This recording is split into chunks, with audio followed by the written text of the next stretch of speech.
Hi friends, welcome to smart బడి. ఆమె ప్రతిరోజు ప్రాక్టీస్ చేస్తూ తన నైపుణ్యాన్ని పరిపూర్ణం చేసుకుంది. ఆమె అంటే షీ. ప్రతిరోజు అంటే ఎవ్రీడే. ప్రాక్టీస్ చేయడం, ఇక్కడ మనం పాస్ట్ టెన్స్లో యూజ్ చేస్తున్నాం కాబట్టి ప్రాక్టీస్డ్. నైపుణ్యం అంటే ఏదైనా స్కిల్ కానీ క్రాఫ్ట్ కానీ. పరిపూర్ణం చేసుకోవడం అంటే పర్ఫెక్ట్ చేసుకోవడం అని.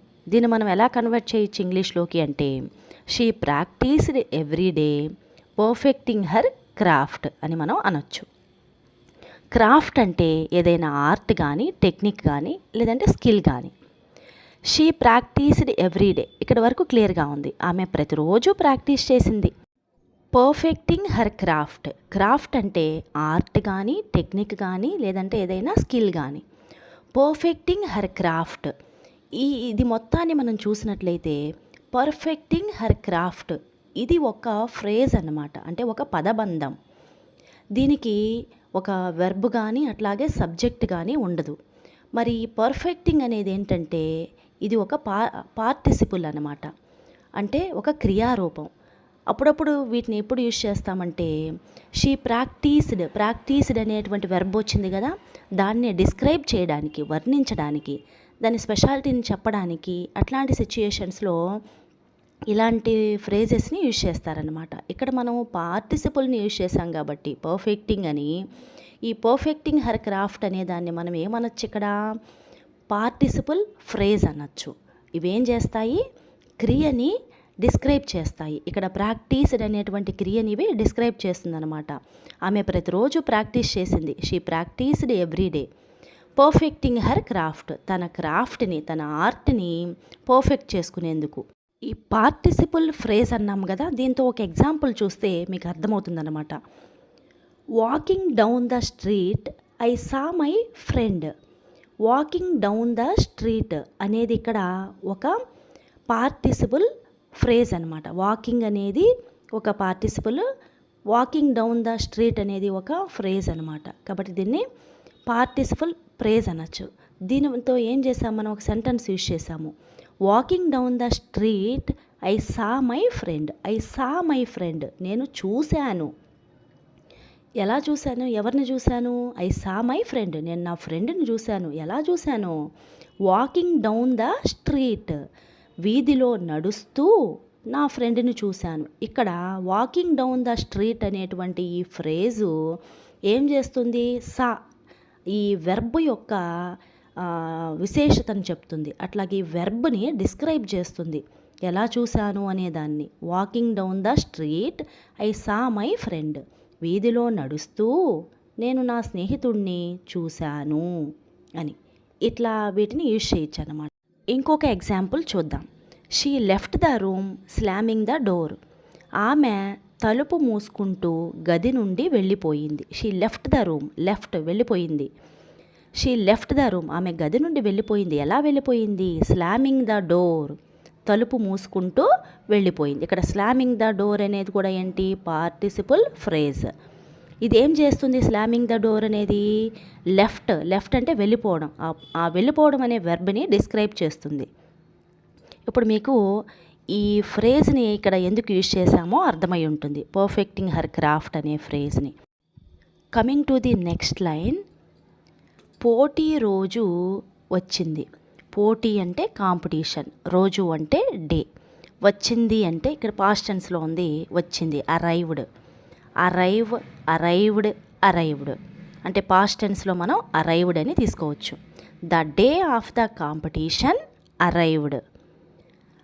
మరియు మాయ సిద్ధంగా ఉంది. సిద్ధంగా ఉండడం అనే దాన్ని ఏమంటారు, రెడీ.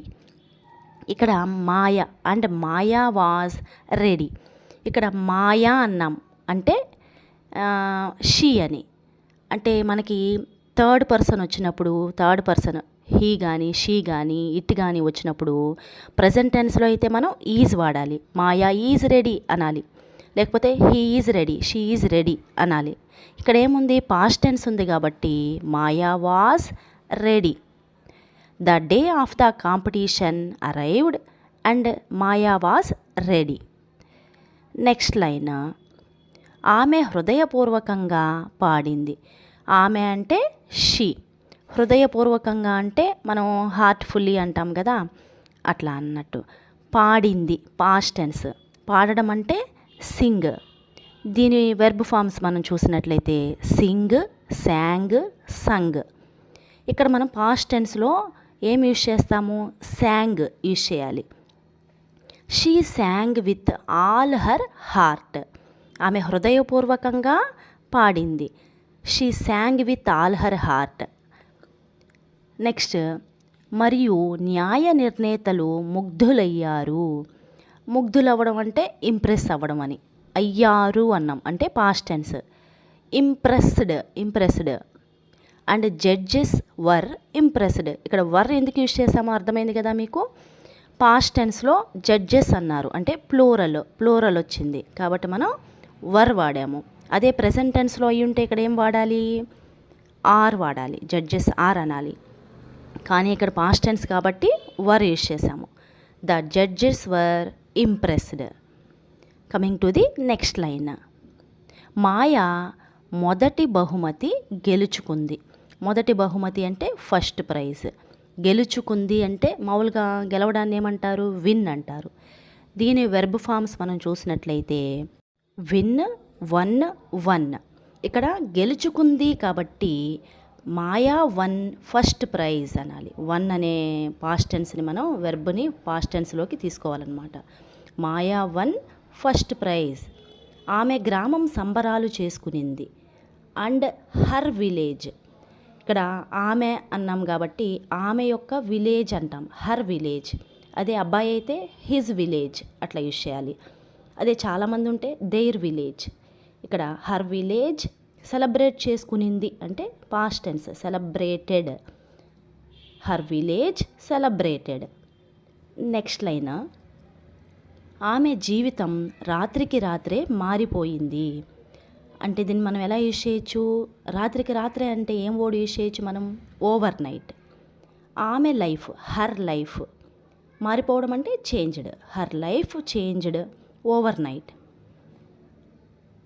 ఆమె స్టార్ అయ్యింది. అండ్ మరియు ఆమె స్టార్ అయిపోయింది అనాలి. ఇక్కడ మామూలుగా అవ్వడం అంటే బికమ్. Past టెన్స్లో became. కాబట్టి మనం ఇక్కడ ఏం తీసుకోవాలి? She became a star. ఆమె స్టార్ అయిపోయింది. She became a star. సంవత్సరాల తరువాత మాయ తన వినయపూర్వకమైన ప్రారంభాలను ఎప్పటికీ మర్చిపోలేదు. సంవత్సరాలు అంటే ఇయర్స్, తరువాత అంటే later. Years later Maya never forgot her humble beginnings. Beginnings అంటే ప్రారంభాలు అని. హంబుల్ అంటే వినయపూర్వకమైన. ఇక్కడ మర్చిపోలేదు అని. మర్చిపోలేదు అంటే పాస్ట్ టెన్స్. ఫర్గెట్, ఫర్గాట్ అంటే పాస్ట్ టెన్స్లో మనం యూజ్ చేయాల్సినటువంటి వెర్బ్. కాబట్టి years later Maya never forgot her humble beginnings అని మనం దీన్ని కన్వర్ట్ చేయొచ్చు. Thank you.